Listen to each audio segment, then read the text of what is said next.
Sing the wondrous love of Jesus, sing his mercy and his grace.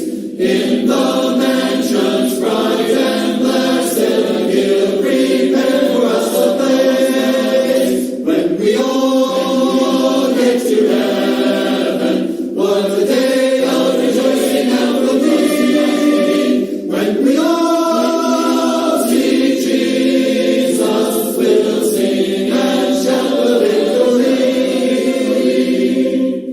While we walk the pilgrim pathway, clouds will overspread the sky.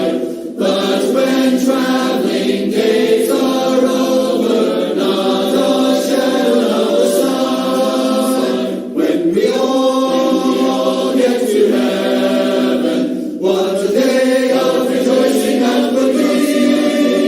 When we all see Jesus, we'll sing and shout the victory.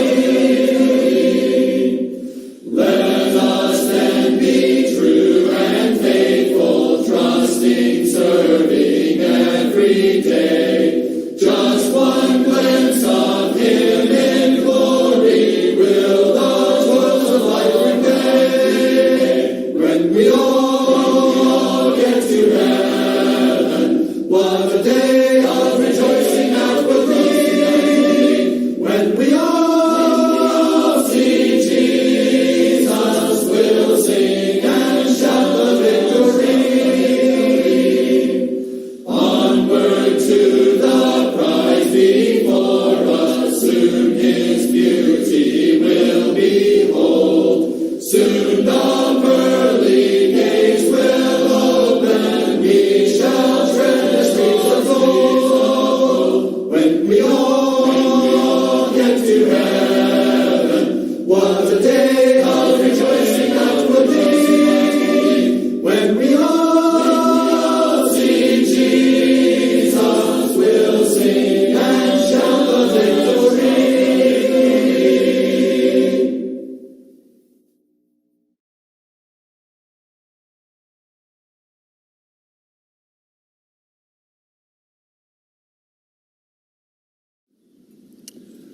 I hope you're enjoying this beautiful weather that we've been having, because I certainly have. I'm out in the fresh air again. Can you hear the birds?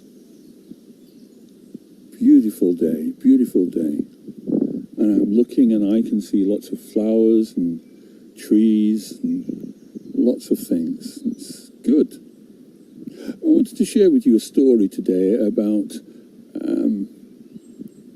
well, it's based on this text from Romans 12, verse 1. And from the today's English version, it says this: offer yourselves as a living sacrifice to God, dedicated to his service and pleasing to him. One of the things that I experienced as a pastor, going from house to house, when you're able to do some visiting, is that people are generally very kind, very welcoming, very generous, very hospitable. They want to take care of their pastor. That's a good thing. But I came across a story the other day where one pastor didn't have that experience. He went to visit an old man who had a big garden. The man told the pastor he had just harvested some potatoes, some wonderful, beautiful potatoes. And he was very, very proud of his potatoes. They'd been the best crop of potatoes he'd ever had since he'd been growing the garden. And he asked if the pastor would like to see the patch where his potatoes grew. And he took the pastor out into his big garden and showed the pastor proudly, look at these wonderful crops here. So the pastor said, yeah. I like the plants. What have you done with the potatoes? He says, I've got them in my basement. Can I see them? And so the old man took the pastor down into the dark basement. The pastor said, I like potatoes so much that I even like potato ice cream. The man was surprised at that, but he says, "Oh, that's interesting." As they went down into the basement and saw the potatoes, the man switched the light on, and the pastor saw some of the biggest potatoes he had ever seen in his life. If a potato can be really beautiful, these potatoes were beautiful. The basement was full of big, beautiful potatoes. He'd really been blessed. But the pastor noticed that over in one corner there were some other potatoes that weren't looking so beautiful, weren't looking so nice. In fact, what had happened was that the man, when he was digging up the potatoes with his fork, some of them had got stabbed and got nicked, and you could see the shape where the fork had, the big spade and fork had damaged the potatoes. And you could see where some of those cuts had turned dark and ugly. But the old man said, "Oh, look at these potatoes. Yeah, they can be cut out, those little bad pieces, and they can be used by somebody."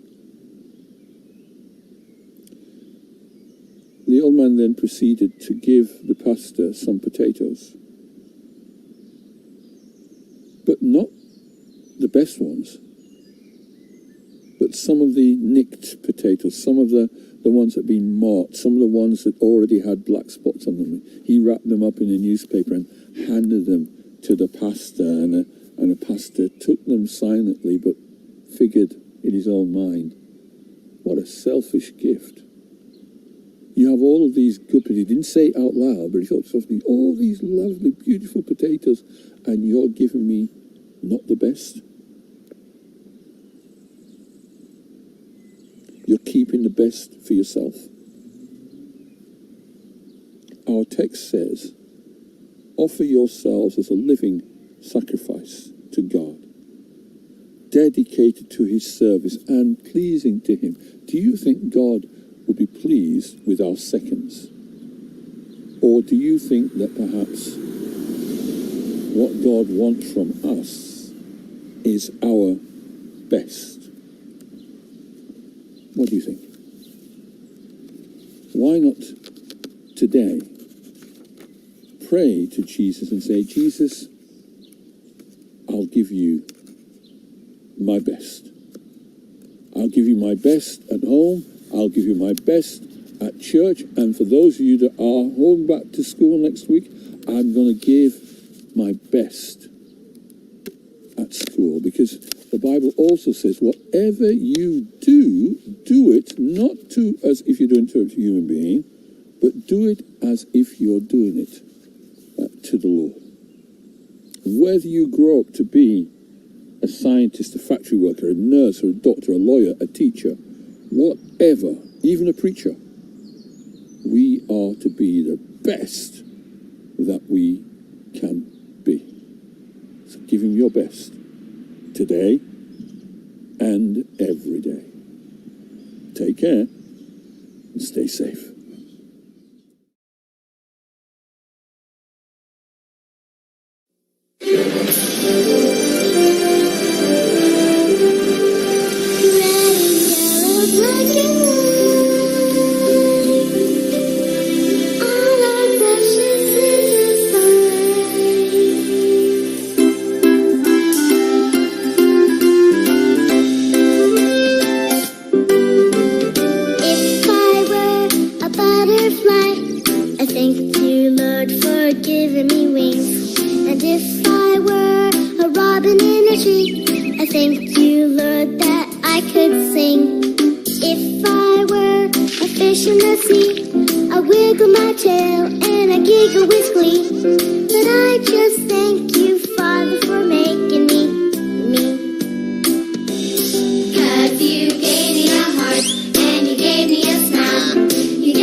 Thank you. you, Lord, by raising my trunk.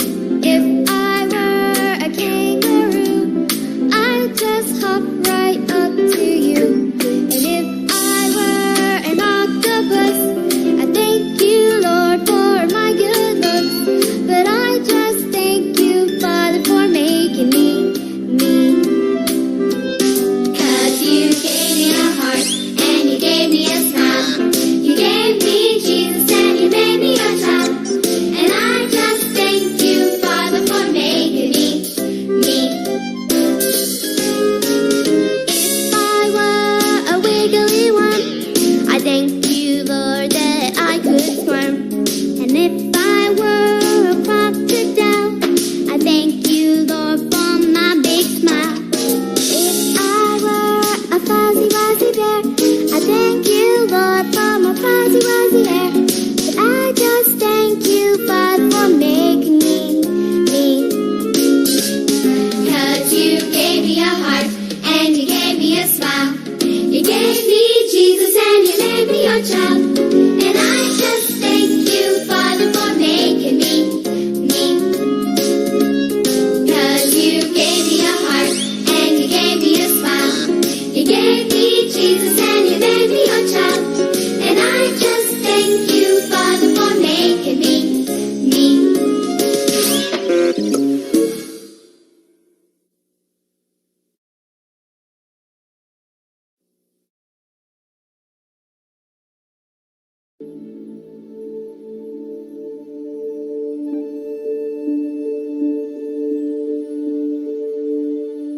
The Holy Bible, New King James Version.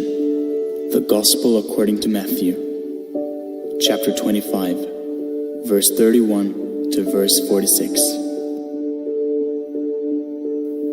When the Son of Man comes in his glory, and all the holy angels with him, then he will sit on the throne of his glory.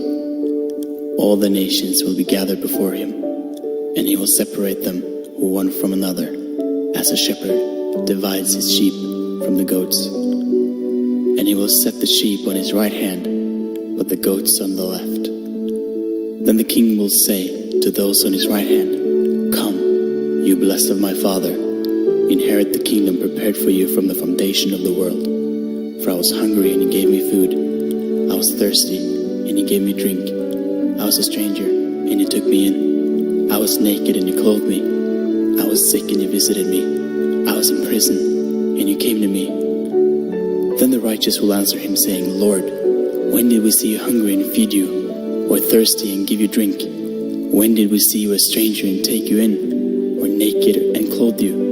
When did we see you sick or in prison and come to you?" And the king will answer and say to them, "Assuredly, I say to you, inasmuch as you did it to one of the least of these my brethren, you did it to me."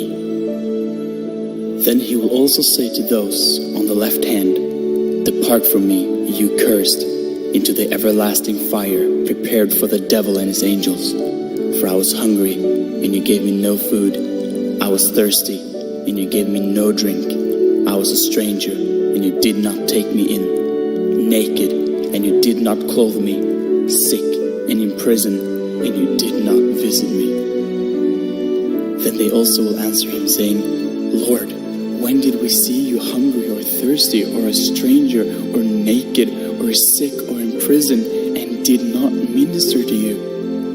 Then he will answer them, saying, "Assuredly I say to you, inasmuch as you did not do it to one of the least of these, you did not do it to me." And these will go away into everlasting punishment, but the righteous into eternal life.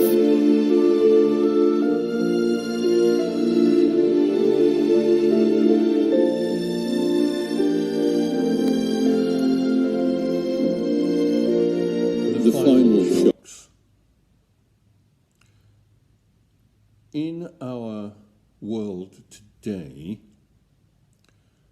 we are all too aware of shocks.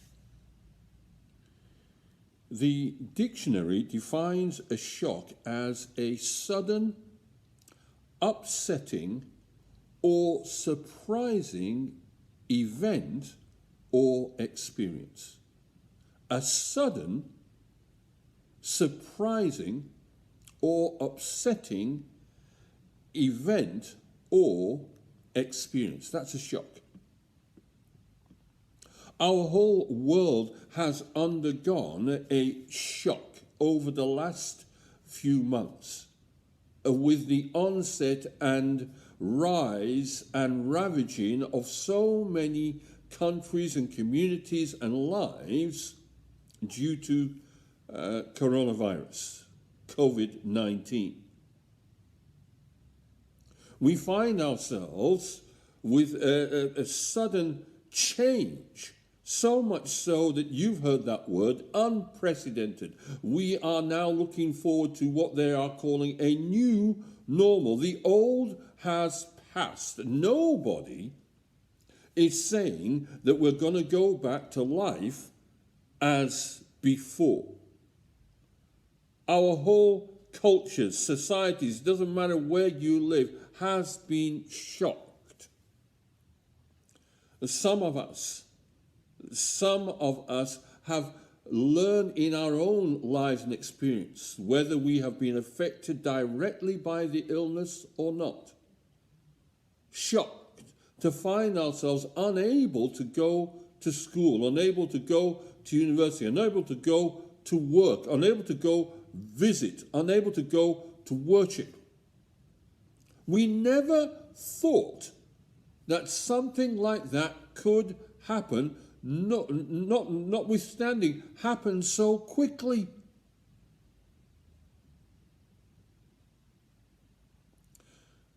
There have been other shocks as well, to compound the general shock.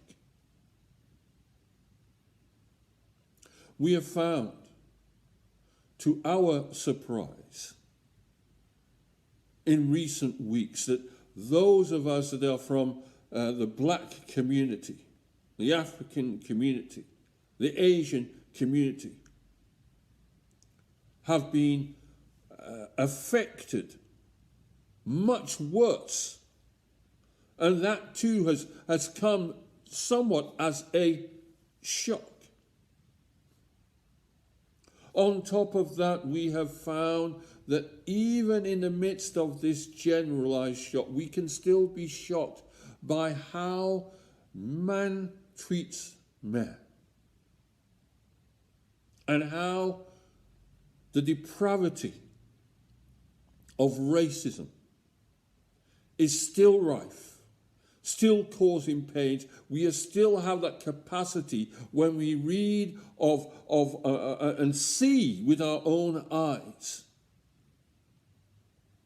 the horrific events that have been unfolding over there in the United States with Ahmaud Arbery, and this week of George Floyd.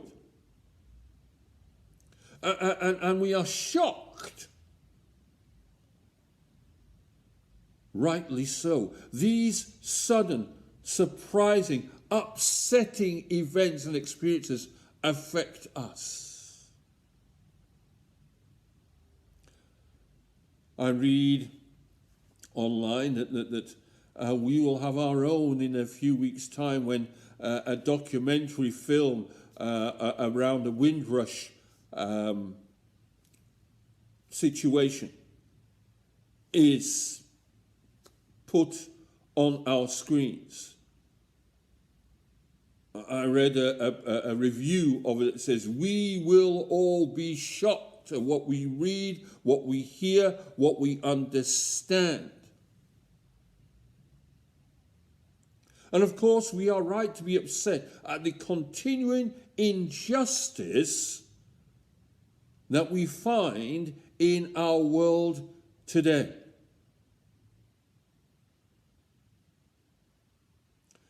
If we ever stop being shocked by such things, then that will be shocking.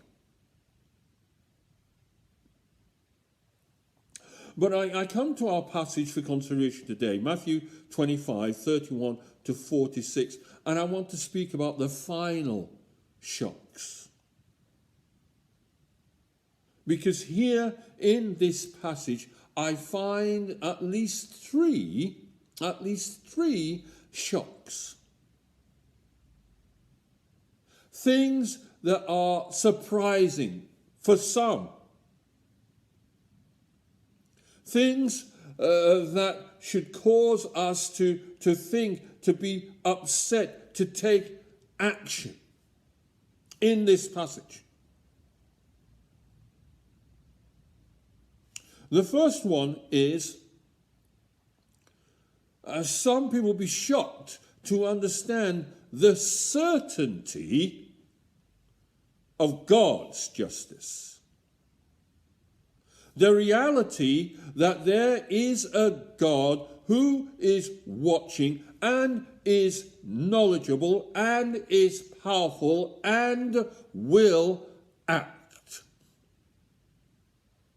In verse 31, it says, when the Son of Man, Jesus' favorite self-imposed title, when the Son of Man comes in his glory and all the holy angels with him, then he will sit on the throne of his glory. The sitting on the throne.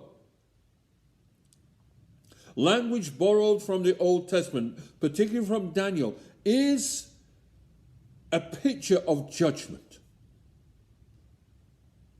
There is a certainty that God will judge.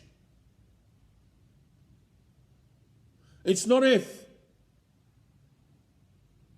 but when. When the Son of Man comes in his glory and all the holy angels with him. When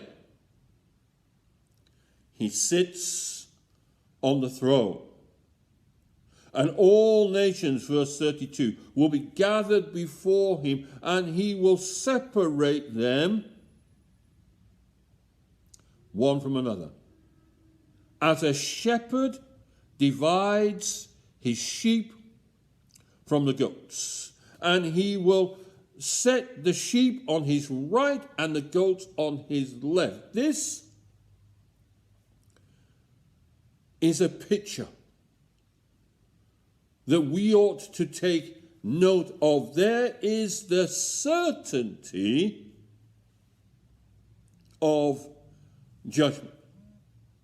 In 2 Corinthians chapter 5, 2 Corinthians chapter 5 and verse 10, we read this. 2 Corinthians chapter 5 and verse 10. I'm reading from the New King James Version. It says, for we must all appear before the judgment seat of Christ, that each one may receive the things done in the body according to what he has done, whether good or bad. In Matthew 16, a few chapters before, Matthew 16 and verse 27. Matthew 16 and verse 27. Jesus again would say, for the Son of Man will come in the glory of his Father with his angels, and then he will reward each according to his works, according to her works. Some people are behaving, some people are living as if there will not be any accountability. There will. Yes, we understand that there are those, even in authority, who seem to slide by. No one holds them accountable for their actions. No one holds them accountable for their words. No one holds them accountable for their attitudes. But there is a day coming. There is a certainty in this passage. There is a certainty in the Word of God that reminds us judgment is coming. And it's not man's judgment, it's God's judgment. When Jesus will sit on his throne.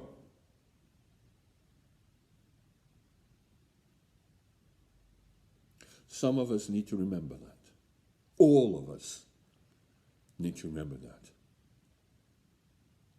But some of us in particular, because we are living lives where we feel No one knows. But God knows. We have attitudes and behaviors that are unlike him, and we may feel we're getting away with it. But God knows. And he will sit on his throne. That's certain. That's shock number one. Because that event will take place, and the Bible talks about it, it will come as a thief in the night. It will be a surprising event, a public event. The certainty is not in dispute, though. For as the lightning from the east to the west, so shall the coming of the Son of Man be. It's certain. Jesus declared, I will come again. There will be indeed a new normal that's coming. Not just a post-COVID situation, but an end to this period of time of the world's existence. It's coming. The Son of Man will judge the nations. Shock number two. Shock number two. Shock number two is the wonder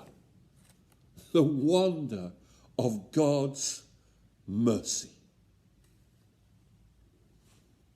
Verse 34 says, then the king will say to those on his right hand, come, you blessed of my Father, inherit the kingdom prepared for you from the foundation of the world.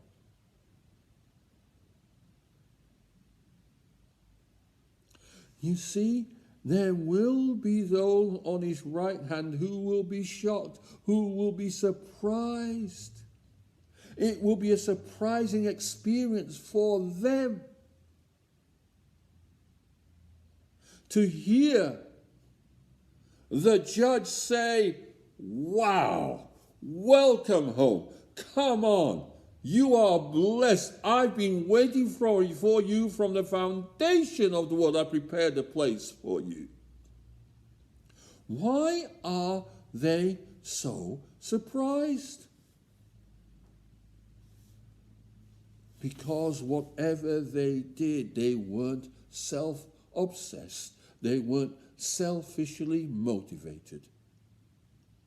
They lived their lives to honor God. But they're still surprised because they're still aware of their own shortcomings. They're still aware of the times when they let him down. They're still aware that their best is never good enough. Let me share with you a quote from Child Guidance, page 568, 569. Love this. Imagine this scene. Ellen White painted the scene of this, describing the scene as of this judgment situation. Another class, she says, stand pale and trembling, trusting in Christ, and yet oppressed with a sense of their own unworthiness. They hear with tears of joy and gratitude the Master's commendation. The days of incessant toil, of burden bearing, of fear and anguish are forgotten as that voice, sweeter than the music of angel harps, pronounces the words, well done, good and faithful servant. Enter you into the joy of the Lord. There stand the hosts of the redeemed, the palm branch of victory in their hand, the crown upon their head. These are the ones who by faithful, earnest labor have obtained a fitness for heaven. The life work performed on earth is acknowledged in the heavenly courts as a work well done. It just blows my mind that even in this situation, they are shocked and surprised to hear those words. To realize that, yes, they are accepted in the beloved. It's even more surprising is the fact that some of those who received those words might be individuals that on the face of it, judging by human appearance and judging by human experience, should not be receiving that commendation. Nobody knew them. Their names went up in lights. But in small ways, in consistent living, they've allowed the Spirit of God to touch the lives of others. It's a wonderful thing when God says something good about you. And you see, these individuals will continue to be surprised. There are the ones that the songwriter talks about. I love to tell the story. 'Twill be my theme in glory. To tell the old story. Not of how good we are, but of the mercy of God, of Jesus and his love. Shock number one, the certainty of God's justice. Shock number two, the wonder of God's mercy. You see, the songwriter, hymn number 25, one of my favorite hymns, talks about the wonder of it all. The wonder of it all, just to think that God loves me. Even in that judgment scenario, the wonder of God's mercy blows the minds of those who receive his commendation. But there's another group. And the third shock is this: the awfulness of God's wrath. The awfulness of God's wrath. Verse 41. Then he will also say to those on the left hand, depart from me, you cursed, into the everlasting fire prepared for the devil and his angels. The awfulness of God's wrath. Hebrews 10 and verse 31, in a warning against apostasy, states this: it is an awful thing to fall into the hands of the living God.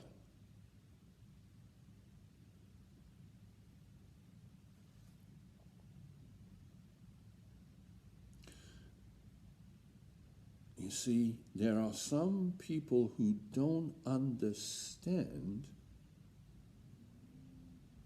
that the God of mercy is also the God of justice, is also the God who will repay.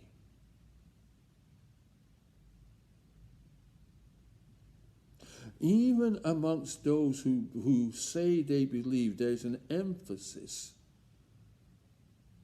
on thinking that Jesus is meek and mild, Jesus is love, and they don't understand that love sometimes says no, and love doesn't allow things to continue. Love for his people will cause God to intervene. Love sometimes comes in like a fire.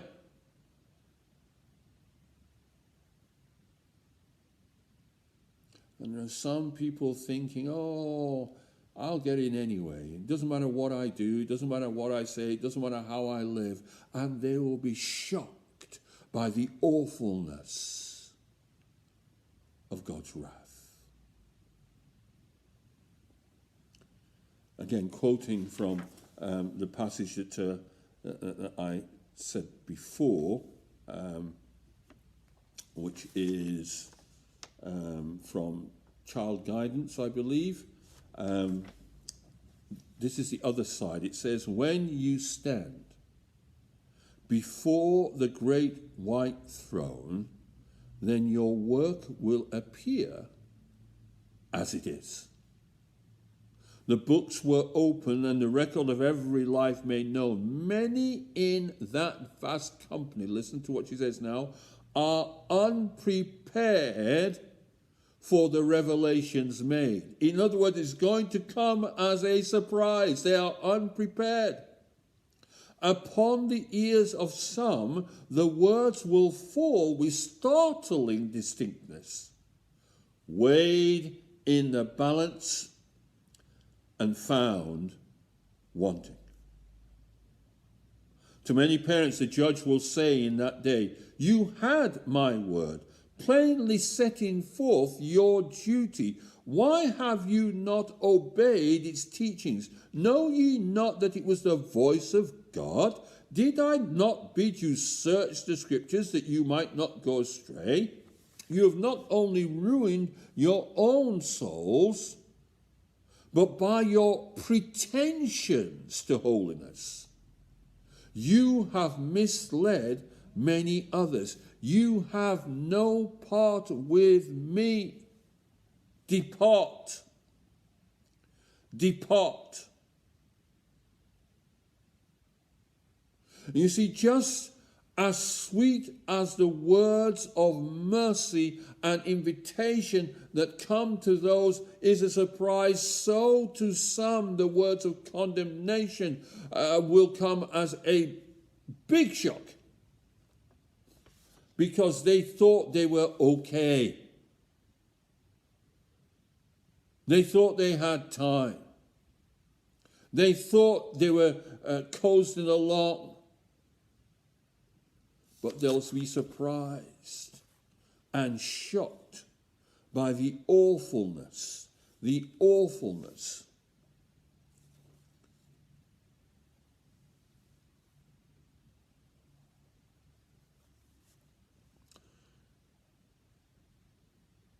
When we consider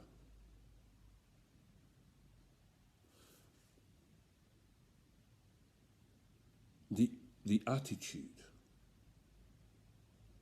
of these, they both groups, you know this passage, they both ask the same question, Lord, when did we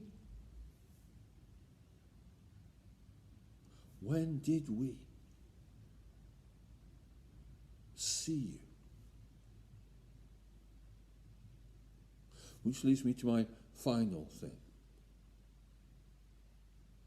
You see, as we consider the certainty of the judgment, when we consider the wonder of God's mercy, when we think about the awfulness of God's wrath, I want us to consider the crucible, the arena of God's justice. And here it is. The basis of the judgment is in how our actions, our attitudes, particularly to those most vulnerable, how do those actions and attitudes reflect our relationship with God? Do the things that distress the heart of God distress us? Do the things that bring joy to the heart of God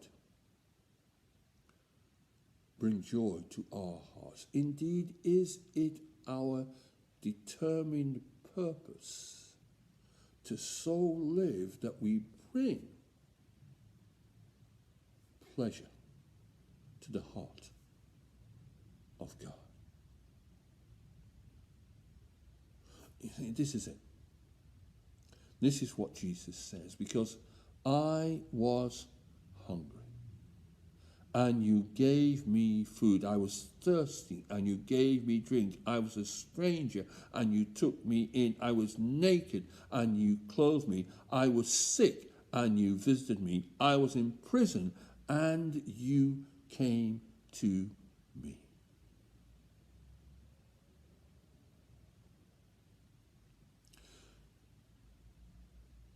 We, in our new normal,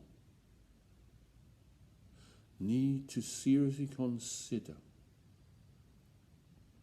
what shock awaits us in the not too distant future. Number one, are we living our lives as if we are forgetting that judgment is certain? Number two, are we living our lives forgetting the wonder of God's mercy for us, and therefore extending that mercy to others? Let me turn to 1 John chapter 4 in this context. 1 John chapter 4 and verse 18. 1 John chapter 4 and verse 18 onwards, where the apostle writes this: there is no fear in love, but perfect love casts out fear, because fear involves torment. But he who fears has not been made perfect in love. We love because he first loved us. If someone says, I love God, and hates his brother, he is a liar. For he who does not love his brother whom he has seen, how can he love God whom he has not seen? And this commandment we have from him, that he who loves God must love his brother also. I note with interest that in the text, the word must in verse 21 is supplied. And I think to myself, it's a shame. It's a shame that it even had to be supplied, because the original text therefore reads, and this commandment we have from him, that he who loves God love his brother also. There's no must about it. The idea is, if you love God, you will, as a natural consequence, love your brother. The corollary means that if you're not loving your brother also, it means that you don't love God. There is no need for the translators to insert that word must. But they did, because they are aware almost of their own experience, and said, this is not happening. We need to give the Bible a little bit more emphasis. Let's put the must in there to make sure people understand. Loving God means loving your brother.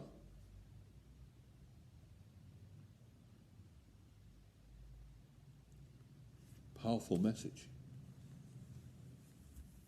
You see, so that's number two. Do we fully understand that the love that we have received from God has to flow through us into the lives of others?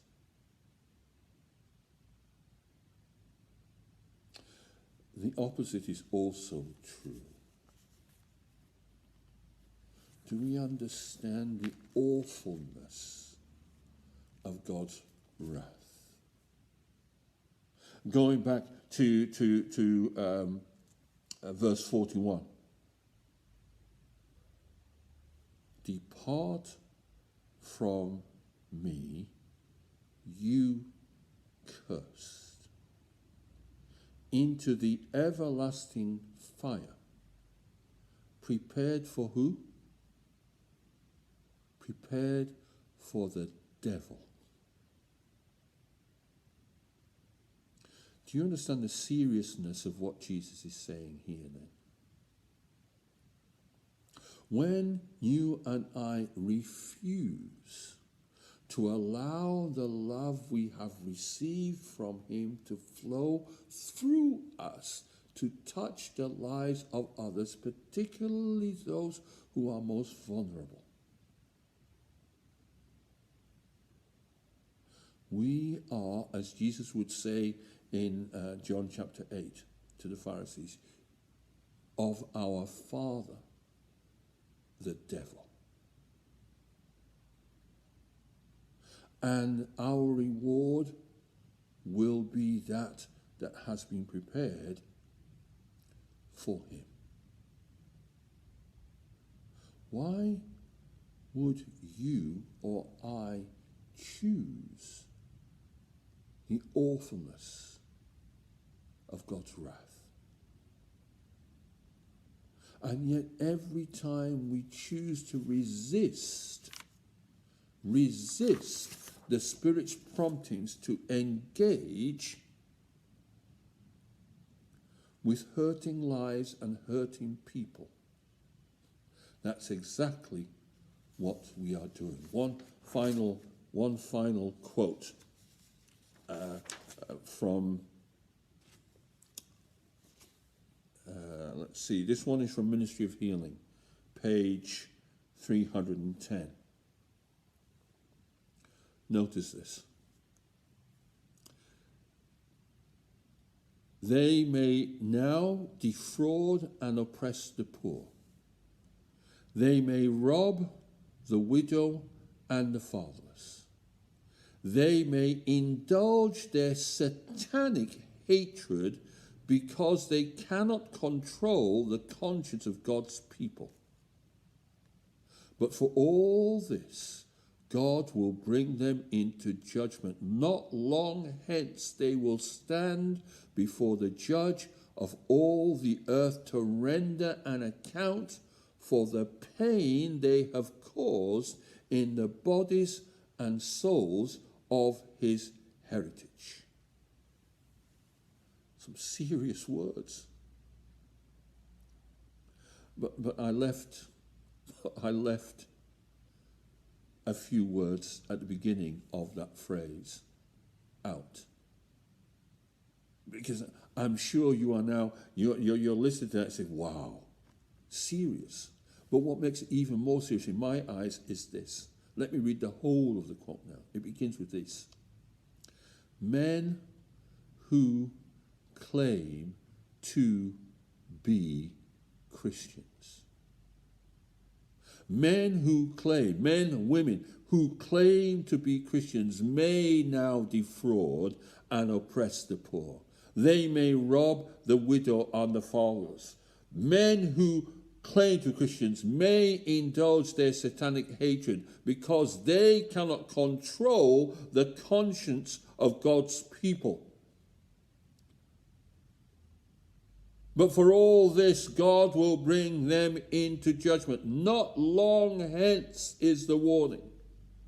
They, men who claim to be Christians, they will stand before the judge of all the earth to render an account for the pain they have caused in the bodies and souls of his heritage.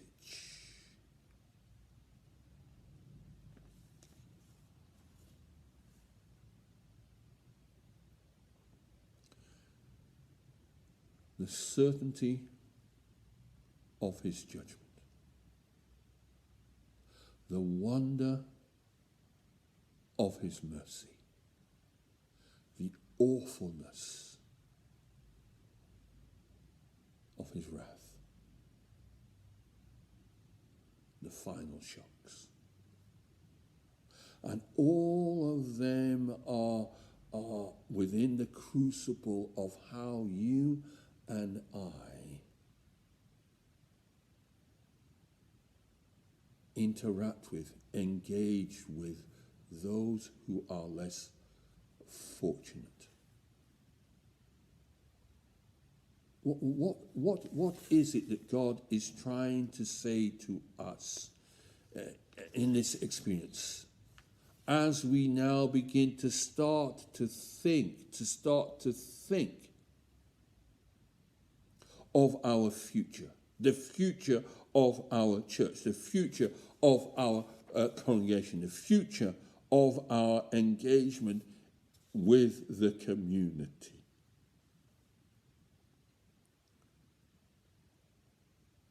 What is it God is trying to get us to understand, to move towards? Can we continue as we were? No. I think that's not a question.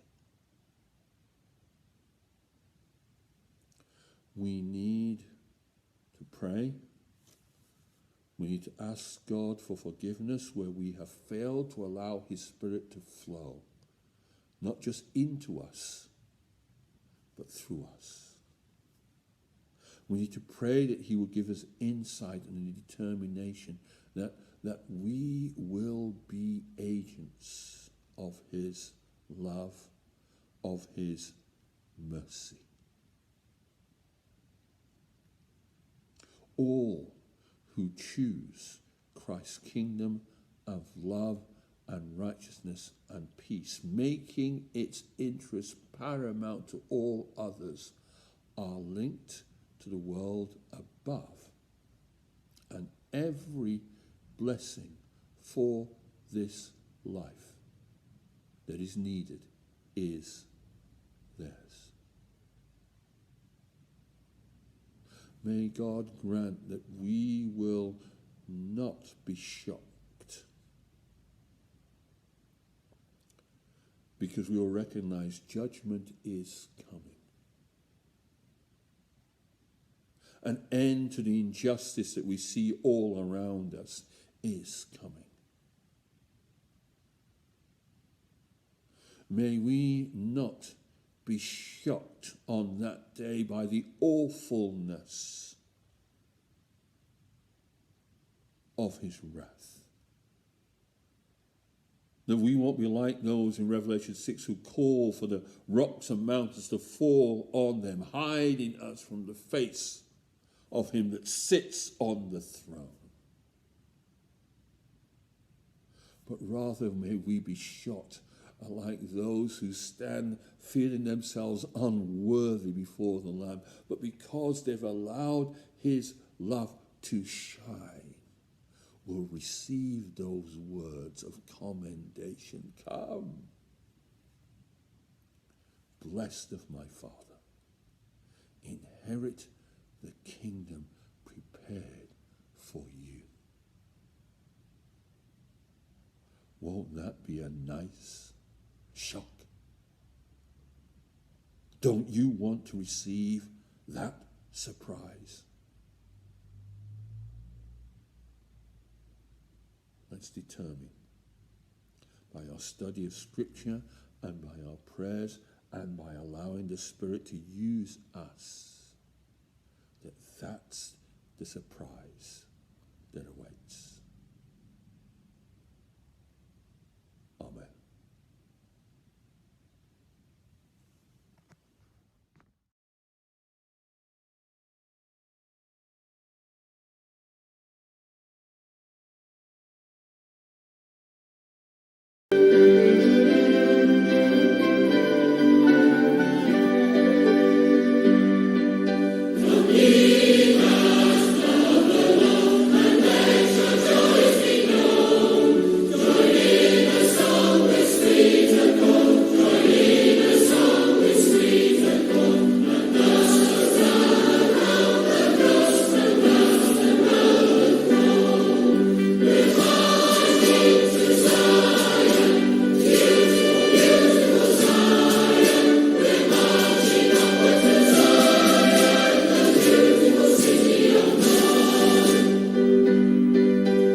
Those refuse to sing.